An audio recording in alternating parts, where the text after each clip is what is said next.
آج حالیہ دنوں میں یہ ڈیجی خان کے علاقہ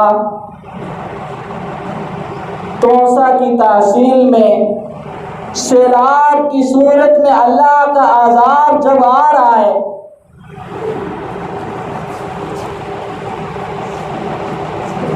اور لوگ پریشان اور دکھ اور تکلیفوں کی حالت میں ہیں، گھر چھن گئے، گھر ٹوٹ گئے، سیلاب کی نظر ہو گئے، تو ان واقعات میں، ان حالات میں ہم لوگوں کو کیا کرنا چاہیے؟ کیونکہ دین اسلام زندگی کا سارے پہلو ہمیں بتلاتی ہے، تو اس لیے ہم صحابہ کرام کی زندگیوں میں دیکھیں کہ لوگوں کی مشکلات میں انہوں نے کیا کردار ادا کیا۔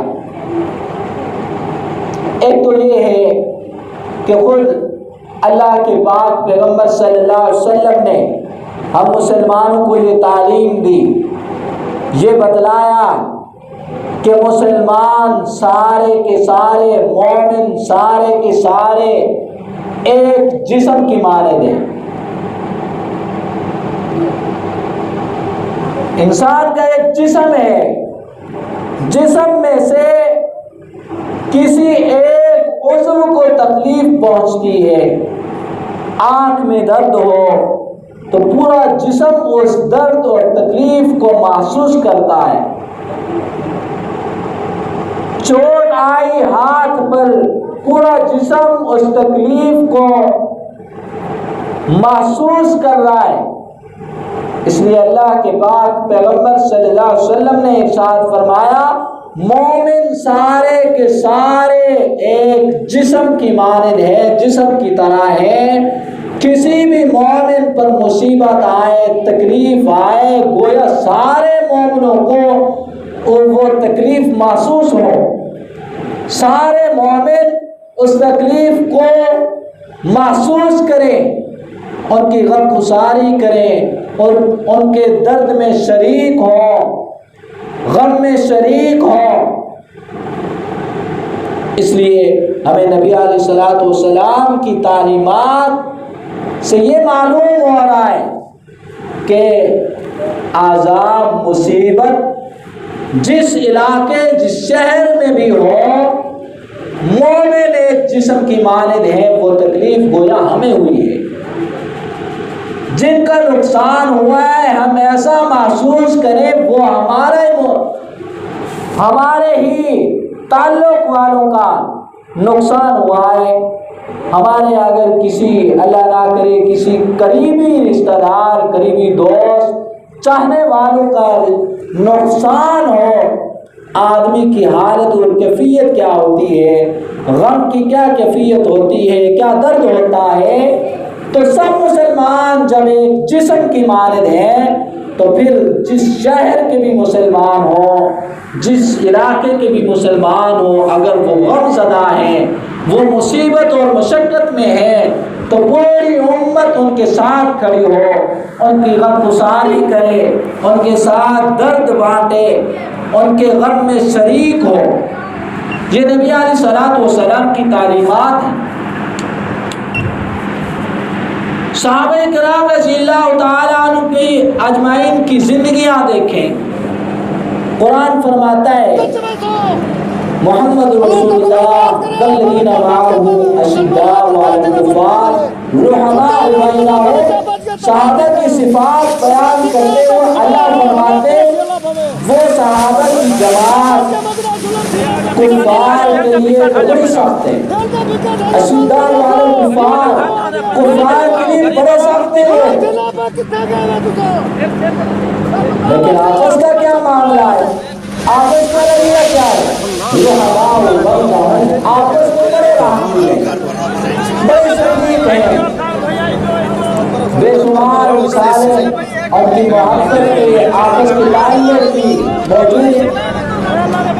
تمہارا حضرت عمر فاروق رضی اللہ تعالیٰ عنہ کے کئی واقعات باوجود مدینہ کے حکمران ہیں، بادشاہ ہیں، امیر المومنین ہیں، اس کے باوجود خدمت خلق کی کیا مثالیں ہوتی ہیں۔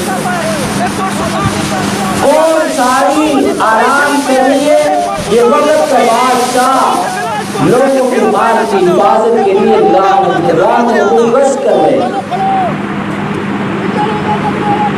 تو یہ صحابہ کرام کی زندگیاں ہیں، اور اسی گشت کے دوران جب واقعہ بھی یہ پیش آتا ہے کہ ایک مرتبہ جنگل کی طرف نکل گئے گشت کرتے ہوئے، دیکھا کہ ایک خیمہ لگا ہوا ہے، پہنچے وہاں قریب پہنچے تو عورت کی تکلیف کی آوازیں آ رہی ہیں۔ تو حضرت عمر فاروق رضی اللہ تعالیٰ عنہ نے جو مرد موجود باہر تھا سلام دعا کی، خیریت دریافت کی اور پوچھا کہاں سے آ رہے ہو؟ بتلایا کہ فلاں علاقے سے، بڑا شہر سے آیا ہوں۔ کس گھر سے؟ کہا کہ امیر المومنین سے ملاقات کرنی ہے، اپنے گھریلو حالات کے متعلق بتلانا ہے، ضرورت مند ہو، حاجت مند ہو۔ لیکن مدینہ پہنچنے سے پہلے مجھے شام ہو گئی، رات ہو گئی، میں نے یہ خیمہ لگا لیا ہے۔ فاروق اعظم رضی اللہ تعالیٰ پوچھتے ہیں یہ آوازیں عورت کی آوازیں آ رہی ہیں کس چیز کی؟ کہتے ہیں بابا آپ اس کو رہنے دو، بس ٹھیک ہے جو بھی ہے کوئی بات نہیں۔ فاروق اعظم رضی اللہ تعالیٰ اصرار کرتے ہیں یار رات کا وقت ہے، کوئی اور جنگل میں ہے نہیں، ضرور کوئی تکلیف کی آوازیں ہیں، مجھے بتلاؤ شاید میں تمہارے کام آ سکوں۔ تو وہ بتلاتے ہیں کہ میری بیوی عمل کے ساتھ ہے، درد ذر ہو رہی ہے کہ ان کا ولادت کا وقت قریب ہے، وہ اسی چیز کی آوازیں ہیں، درد میں ہے، تکلیف میں ہے۔ پوچھا کوئی اور عورت بھی ساتھ ہے؟ فرمایا نہیں۔ عرض کیا نہیں کہ کوئی اور عورت نہیں ہے، اکیلی ہے۔ فاروق اعظم رضی اللہ تعالیٰ عنہ وقت کے بادشاہ فوراً جلدی سے واپس لوٹے گھر کی طرف، اور رات کی تاریکی میں بیوی کو کہتے ہیں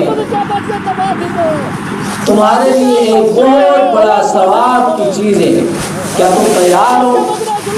ہاں بالکل ضرور، ثواب کی چیز ہو پھر میں پیچھے رہتا ہوں، تیار ہو۔ کہا کہ اس طرح جنگل میں ایک اکیلی عورت ہے، حمل بچے کی ولادت کا وقت قریب ہے، اس طرح تکلیف میں ہے، اگر تم تیار ہو تو پھر میرے ساتھ چلو، سامان ضروری جو ہے اس وقت کے جو ضروری سامان ہوتا ہے وہ ساتھ لو اور چلو۔ خود فاروق اعظم رضی اللہ تعالیٰ عنہ بیت المال سے کھانے پینے کی اشیاء ایک کوڑے میں ڈال کر، تھیلے میں ڈال کر خود اپنے سر پر اٹھا کر جا رہے، غلام ساتھ ہے۔ غلام کہتے ہیں فاروق اعظم امیر المومنین مجھے دے دیجیے گا، اٹھاتا ہوں۔ امیر المومنین کیا جواب دے؟ گویا وہ جواب یہ دیتے ہیں اے غلام اسلم، غلام کا نام اسلم تھا، کہ آج تو میرے اس سر کے بوجھ کو آج یہ تو مجھ سے لے لے گا، کل قیامت کے دن کیا تو میرے بوجھ کو اٹھائے گا؟ اس لیے کل قیامت کے دن کوئی کسی کا بوجھ نہیں اٹھائے گا، تو آج میری ذمہ داری ہے کہ میری رعایا کا کوئی شخص اس طرح پریشان نہ ہو، میں عمر خود لے کر جاؤں گا، کل قیامت کے دن مجھ سے پوچھ ہوگی، تجھ سے نہیں ہوگی۔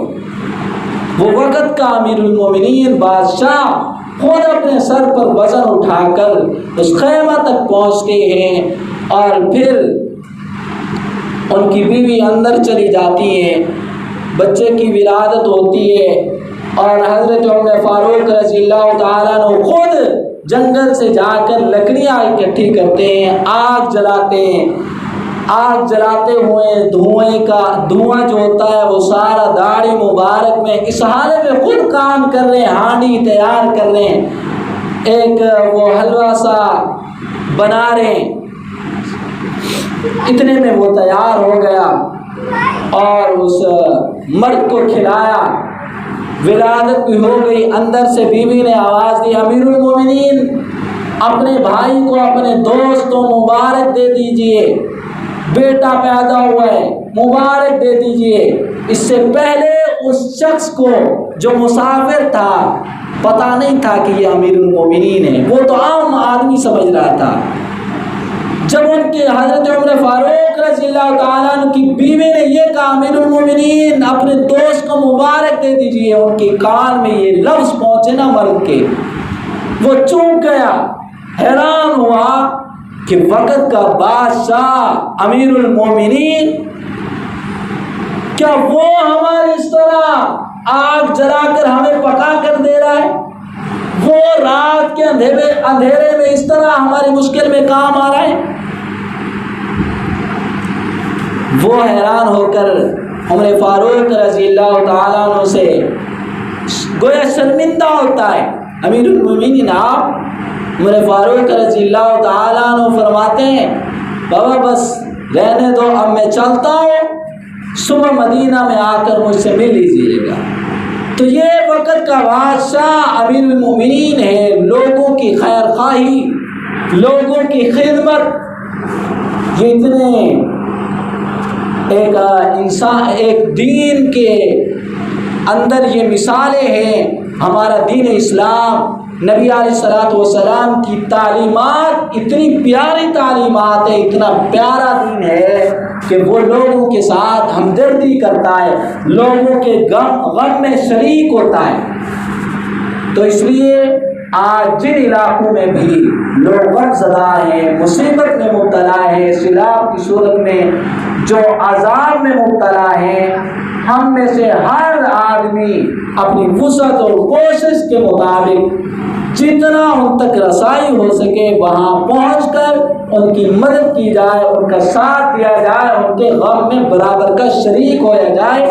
یہ تعلیمات محمدی ہے، یہ نبی علیہ الصلوۃ والسلام کی بتلایا ہوا یہ دین ہے، یہ تعلیم ہے، ہم سب پر حق ہے۔